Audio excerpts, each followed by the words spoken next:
Hi, I'm Angie Hilton and welcome to Unbreakable Entrepreneurs. As business owners, major challenges are inevitable. So how do we steel ourselves to weather the storms? Here, you'll find real-life stories of resilience, as well as tips from thought leaders and mental health experts on how to become unbreakable entrepreneurs.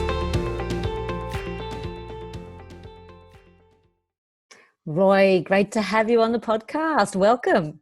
No worries, Angie. Pleasure to share my story of what's brought me to Geelong over the years. So, no, more than happy to be here. A real supporter of the Geelong Chamber of Commerce, and importantly, welcome you to the new role. And looking forward to see what the mental health aspect of your project brings to the fore for people. Thank you so much. Hopefully, we can do a lot of good stuff together, Roy.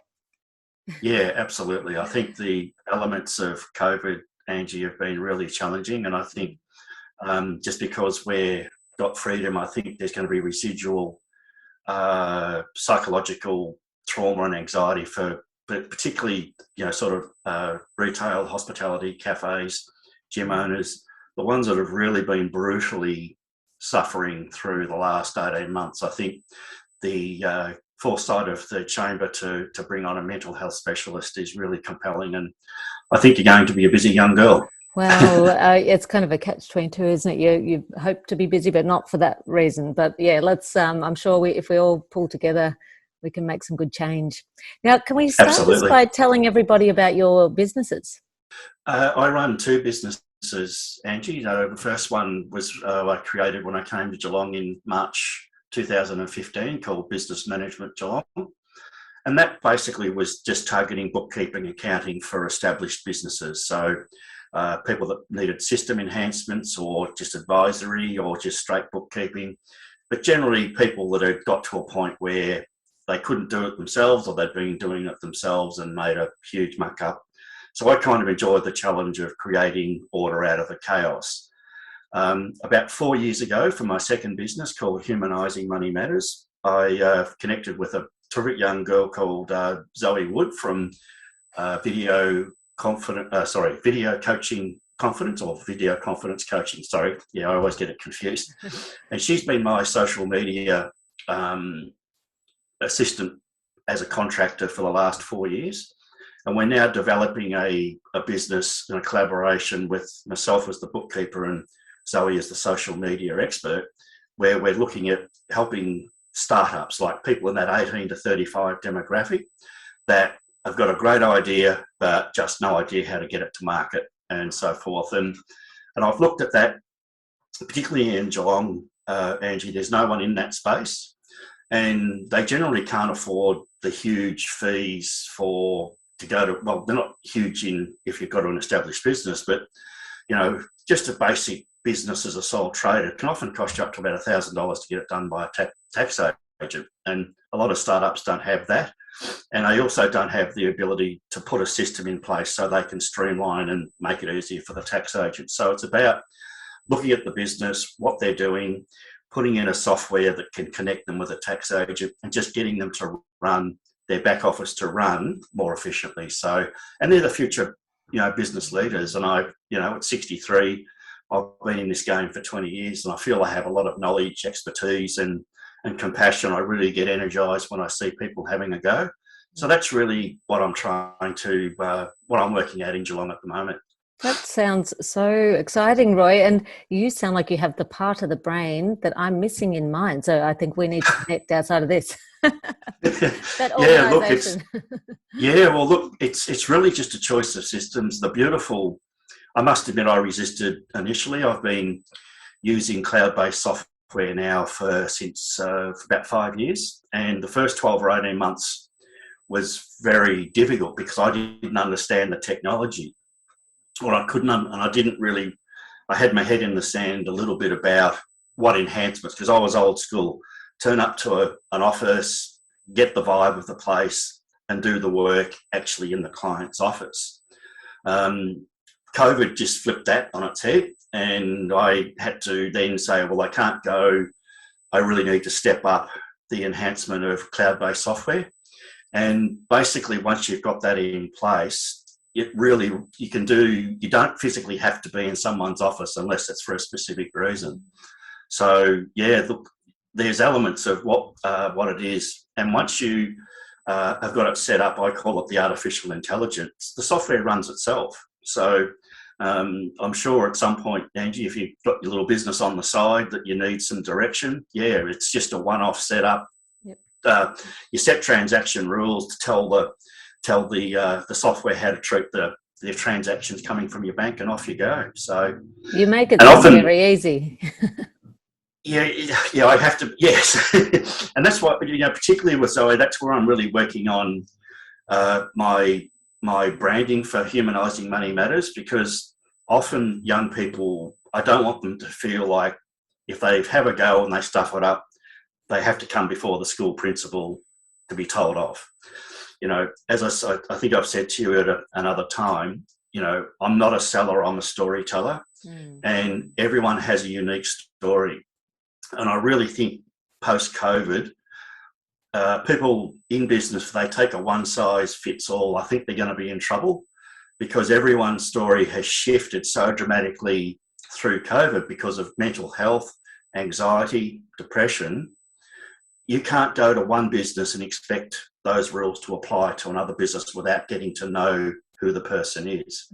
And having my own 9-year journey with mental health, I know exactly where people feel and sit, and have that empathy to try and get them into a position to say, well, let's make some constructive decisions. Because for me, Angie, in the worst of my mental health journey, my business was one thing I could control, and I had awesome support from my clients. And that element became my foundation to recover. So I feel I'm in a really good place now, post-COVID, to help people who, to put their hand up and say, hey, Roy, look, I've heard your story. I've listened to what you've got to say. I think I need your help. So I'm working on a peer, type arrangement. Even if I'm 63 and I'm talking to someone 20, I don't want them to feel there's this hierarchical thing in place, that we're equal. We both have the same story. We're both trying to do the same thing. So it's about getting that trust and understanding so people can get past the apprehension to tell their story, and that's the best way I can help them. Yeah, that's amazing, Roy. And I know you have been very open about your mental health journey, which is so wonderful for people to be able to learn from what you've gone through. Now, that all sort of happened before COVID, didn't it? So are you happy to share with us? Yeah. Look, it was a really unfortunate set of circumstances, and it's amazing how it all sort of came about. Unfortunately, Angie, and I'm sure in your field you've probably heard the story numerous times, the whole dynamic of my family, e.g. siblings, changed quite dramatically about 4 or 5 years after our parents passed away. And, for want of a better word, there was assumed power and hierarchical control by certain members, and they didn't actually bother to ask anyone else in the family whether that was okay. So that really started the downhill spiral, and suddenly everything that I was trying to do for the family to do what I thought was appropriate wasn't getting recognised. I was almost subject to a form of ghosting or gaslighting, because everything that I'd done that was positive was basically forgotten. As an example, in the mid-90s, my older brother, older sister and her husband had 3 farm supply stores up in the Golden Valley. They'd spent $15,000 on a computer system, and no one knew how to upload the stock. As luck would have it, I was in between jobs in my previous life as a warehouse manager, and I said, well, hey, that's my bread and butter. Why didn't you ask for help? I can come and do that. And so I spent 3 months, didn't draw a wage, lived off mum and dad, purely because I just didn't want to see them, because the businesses were struggling, and, post the recession we had to have in the 90s, and none of the combatants weren't doing anything remotely working as a team. So the business we needed to have a stock figure so that the business could then be broken up and they could all go their own way. fast forward to 3 or 4 years ago, and my other brother, I was having let's say, a robust discussion about these circumstances. And I said, look, I've always tried to help the family. He said, what have you done? And I said, well, mid-90s stock take. Oh, that's forgotten now. So, it was nothing. I think I was thinking about this just before we started, Angie, and the problem is I have 4 siblings who are still thinking the same way they were thinking 20, 30, 40 years ago. They haven't changed their thinking at all.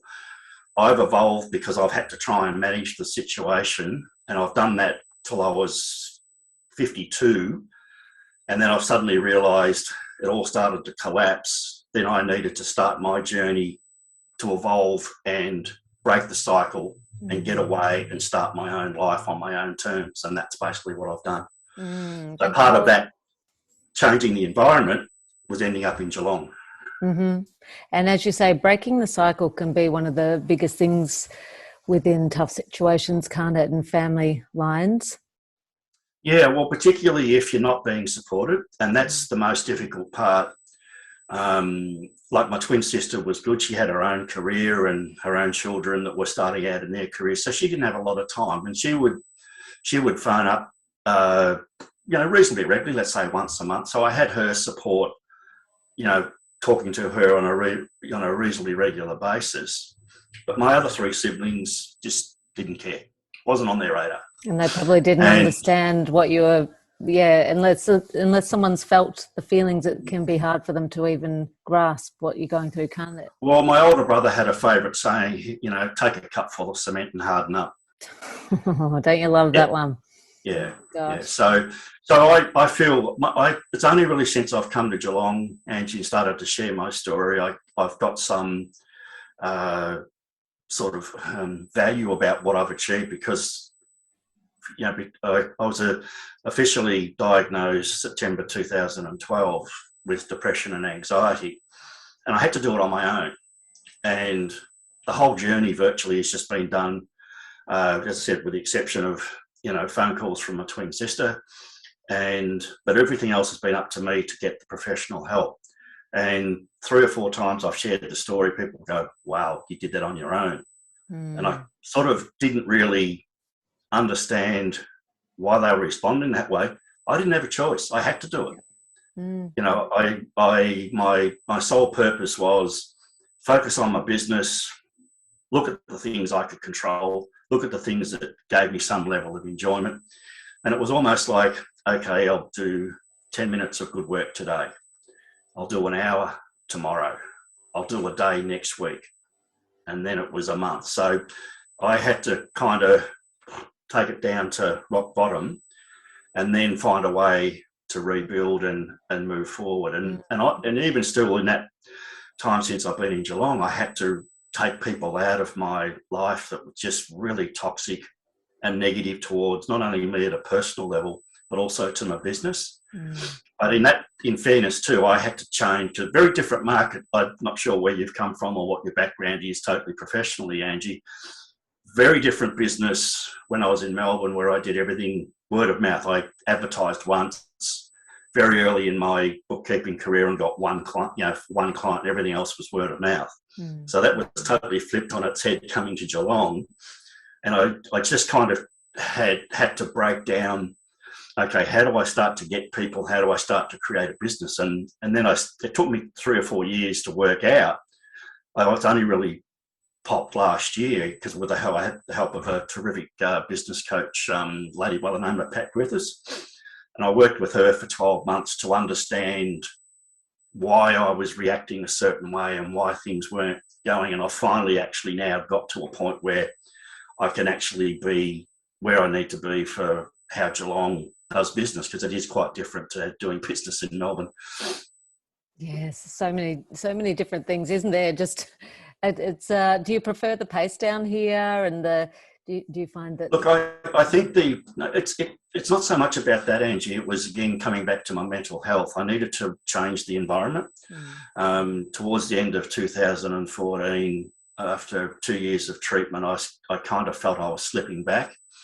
And my psychologist at the time was quite comfortable. Okay, Roy, yep, let's start making some life-changing decisions.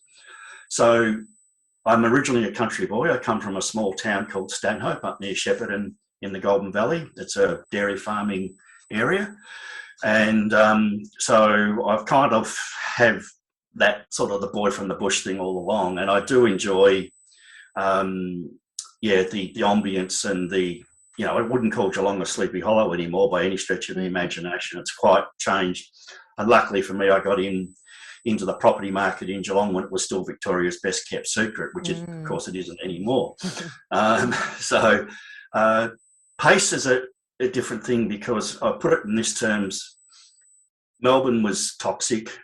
I needed a clean environment, if that makes sense in terms of where I was at. Absolutely.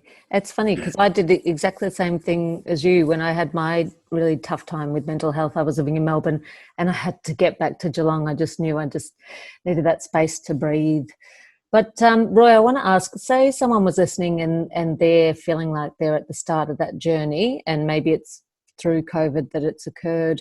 What steps would you suggest that they take first up? I think there's two elements to that, Angie. Is one, understanding you need help. If people don't recognise and they try and bowl on their own, if they haven't recognised they need support to get things done, really difficult for any external contractor support to get the right outcome. So you've got to be in that mind space. I've tried everything. I've given this my best shot. I need a new game plan. So really that to me is the crux of it. And a comment I made to you via email is that just because you feel broken, don't feel worthless. You've just hit a hiccup. Yep. And I was probably a little bit more fortunate in my recovery, Angie, because I don't have a partner, I don't have children. I've just got the office supervisor, Dougie. Dougie, where so is it was just Dougie? me and him. Is Dougie there? He's fast asleep. He's fast asleep on my bed. So in some ways, certainly at 63, I didn't plan to be single, no children, whatever. But in terms of the last 10 years of my life, I kind of feel it has been a blessing, because I haven't had external or other relationships I've had to deal with within my recovery. Yeah. So that's the element, probably the third element I'll add.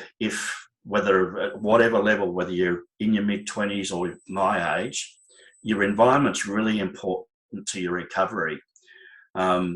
Just as an example, in 2014, a cousin of mine who I used to catch up with quite regularly, in the course of 6 months, he berated or mocked my mental health within 6 months, twice within 6 months. Wow. And I just wiped him. I've gone, you know what? I just kept my cool because I was in his home. I didn't disrespect his domain. I just sucked it up and I let him do what he felt he needed to do, and never spoke to him again. And so I guess to me, the environment's really critical. So for example, husband or wife and say 3 kids at home, whoever's struggling, they've got to have the support of other people in the home. Because if you haven't got a safe place, you've got to find a foundation to build the recovery. Mm-hmm. And while for me, working independently on my own, I could control my work environment because I made all the decisions. But say, for example, if you're a manager of 50 people, you don't have that luxury at your work because you've got all this stuff going on that you can't control. So then it's really important that control and that foundation for someone to reach out and get help really needs that stability at home. So you've got to find a point where you can be safe and it can be stable so you can explore what's going on for you in the issues that you're facing. Yeah, it's great advice. I remember when you say that, my mum was the one that would keep saying to me, you will get through this. Like she just kept reminding me, and that was such great. Those words were like gold at the time when you feel like you may not. And I think we were talking about this the other day as well, just the importance of getting in early, not letting things spiral. The longer you keep it to yourself, it becomes this big secret beast that keeps growing, and you think you can keep it at bay, but unless you actually step out and get help, it can turn very nasty. And some people can't work in the end. I found that was the place I got to. And that's where I'm really delighted to see a lot of the rhetoric and discussions around mental health changing. Again, like for me, it was early September 2012. I'd been one weekend, I'd been to my twin sister's home up in the country. The following weekend, I spent 3 days on the couch, and all I did was get up to go to the toilet, feed Dougie. I don't even remember eating myself. And then the Monday, I've gone, this cannot be my life. This cannot be as good as it gets. I needed to take that first step of saying, okay, there's this little flickering of guardian angel or, life force still there. I've got to take advantage of whatever I've got left in the tank, and I've got to turn this around. And that took all of whatever strength I had at the time to say, this has to stop. What do I do to fix it? And, we've all got, we know of, sports people, particularly this year, Danny Frawley, Shane Tuck, both committed suicide, and often that can be, around concussion and brain injuries as well that were undiagnosed. But when high-profile people, take that action, it really gets your attention, and it's heartbreaking that they think that's the end result, that's the best they can do. And so that early intervention, Angie, is so critical, and particularly in business. I've had businesses that have shot the lights out. I've had businesses that have struggled, and I've had businesses that have fallen over. And there's no real one size or one identifying factor that says if you're successful, you'll be okay. If you're mediocre, you won't be okay. And if you fall over, you're going to be in real trouble. It just comes down to your makeup and your decision-making ability, and recognising who you are and what you've become and what you would like to be. See, we often focus on the moment, but for me, I just felt I deserved a better life, and I wanted to do things. I wanted to get involved in being able to sort of do a bit for charity. I wanted to have a bit more choice in the businesses that I worked with, and I wanted to have more of an impact at a personal level, and that's really helped my recovery as well. That seeing people in trouble or their businesses have got to a level, and I've been able to step in and just not only improve their business, but improve who they are as people. And it's, as they say in the ad, that's priceless. Absolutely. And that's, I think people underestimate the value of giving back to others, of how much that does for your own personal mental health, doesn't it? And it's ticking all the boxes, the well-being boxes. Are you looking at what you're eating, what your exercise, your sleep patterns, your relaxation, the fun that you bring into your life? You've got to make sure you're scheduling in fun. That's a major factor, and not many people do that as much as they should, do they? Look, I absolutely, Angie, and it becomes like for me, I have ebbs and flows. COVID this time round, I hit the skids, and it took every bit of my toolkit to not completely fall over. But the professional health professionals I've got around me, and particularly, I'd like to call out to Dr. James Carter at the Newtown Medical Centre. He's been awesome since I've come to Geelong for me and my sport. He's a young man, I think in his late 30s, 4 young kids, and he just has an amazing connection to understand what position or where your head's at and what you need to do. So you're never letting go of those things, Angie, and then getting someone to remind you, hey, it's not that you're going to slip right back to where you started, but you're going back to where you still don't want to be. Yep. You might fall back 25% of the way, not 75% of the way. So you're right. You just got to check in, say, okay, where am I at? What's going wrong? What do I need to do? And having that ability just to, I think, just take that control back, because it's when you feel out of control and things are happening around you that aren't good for you, that's when those vulnerabilities can suddenly rise up in the form of anxiety. And then as I said, that statement, oh God, I feel broken. God, I feel worthless. I can't control this, comes back in, and that can really unwind what you're needing to do. So you're absolutely right. Good night's sleep, eating well, minimal alcohol, and boy, that hurts me to say that, and minimal chocolate, just all around. As James has always said to me, he said, Roy, just do stuff in moderation. Don't live off one particular thing that's going to make you unhealthy. And so, it's just it's not that it's an ongoing battle, and it's just you need awareness. Once you understand what's going on, you've got to have awareness. And these are really things that we should have been learning in schools. They're things to put in our toolkit and that we will call on over our lives time and time again, because it's inevitable that bad things are going to happen in the near future.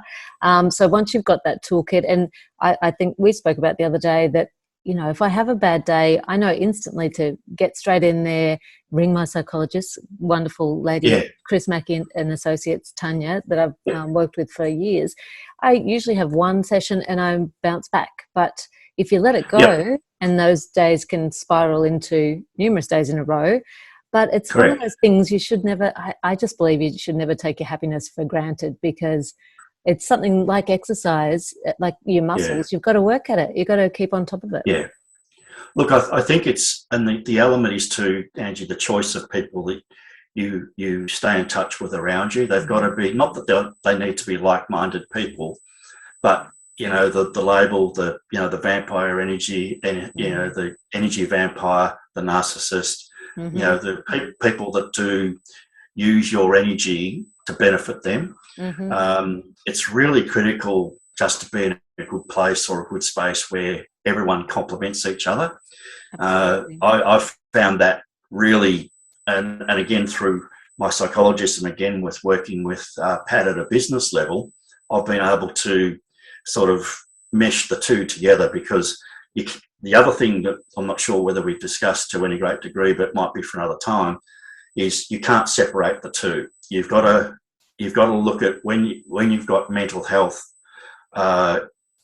struggles or things going on for you, your personal life and your business life, you can't separate and fix one without looking at the other. And those communication things and the ability to say no, like I was such a mess in my 20s, I couldn't say no to anyone, and I'd end up agreeing to go to 3 birthday parties on the same night and not go to any of them. I just had that fight, I can't cause confrontation by saying no, so I say yes to everything and go to nothing. That's the sort of stupid stuff that I did in my younger days. And it's about education, awareness, and saying, well, I really thank you so much for that kind of invitation, but on this occasion, I don't think I'll be able to make it. So, the people-pleasing gene, I've got that one too. It's got to be smashed out of us, doesn't it? Well, I think that's why it's, Angie, I just can't stress enough to find an element within for the members and people at large is, when you're struggling, find something that makes you happy and find something that you feel that you can control in a positive way. Because that real positive energy you get, even if it's just like today, getting a chair, sitting in the backyard, putting your bare feet on the grass. So I believe there's some sort of electronic thing that by doing that, you connect with the earth. My renal massage tells me that, and and it's nice. It's something I don't do often, but I remember as a kid, we ran barefoot everywhere on the grass. So it's just got a really nice buzz. Or even just sitting in a park, listening to the birds or something where you just clear your mind and try and get to, whether it's 1 point, half a dozen points that are actually going on for you at any particular time. And don't try and fix everything at once. Just pick what you can do. And once you get something done, you're energized to do the next thing, energized to do the next thing after that, and so on. So it's really understanding a plan of attack and a methodology. It's if you're looking at A through to G and you want to get to H, and you think you're going to get rid of B to G, forget it. It ain't going to happen. It's really, well, that's my experience anyway. So, and there's protocols, and often it's just, this isn't a great environment for me. I need to exit. Yep. In a way, I need to say, oh, look, I'm feeling a bit tired. Look, I've done this. That's why generally when I go to see a client for the first time, I just limit the conversation to an hour. Yep. Because after an hour, my capacity to absorb and to be effective falls off quite dramatically. I find about an hour is a really good conversation thing to get to know someone and get to understand what I can bring to their business, both professionally as a bookkeeper accountant and also personally of someone that's gone through some depression, anxiety issues that have changed the way I look at the world. Yeah. So, Roy, with COVID, did your business still, how did it affect you in the worst part of COVID? Look, it was the isolation, Angie. The first brand, because mind you, pre-March last year, you are looking at the quintessential technology dinosaur. So I had to learn Zoom. I had to learn all this stuff. And then that's right, my bank manager said, oh, the bank won't let us use anything in Microsoft Teams. And I've gone, oh, great, another one. And then my VA social media assistant, she said, oh, we've got to try all these things. I go, Zoe, really? It's me. Come on, give me a break. But it's all been a great learning experience to do business in a different way. So my business elements didn't suffer, but just the lack of being able to go and sit in someone's office and have a coffee, talk through face to face, because you're probably guessing, just a stab in the dark, that I'm a great face to face person. I tend to like that interaction rather than, these are great forums to put information and record and give people a bit of a library to look at. But in general business, when you're just running your day-to-day stuff, nothing beats a coffee and maybe a Daniel's Donuts. Something like that. It sounds like we need to have a coffee, Roy. You're right up my alley. I've got my favourite saying is, Angie, and you put red wine in there as well, and I say, I've got the breaking strain of a Kit Kat. I love it.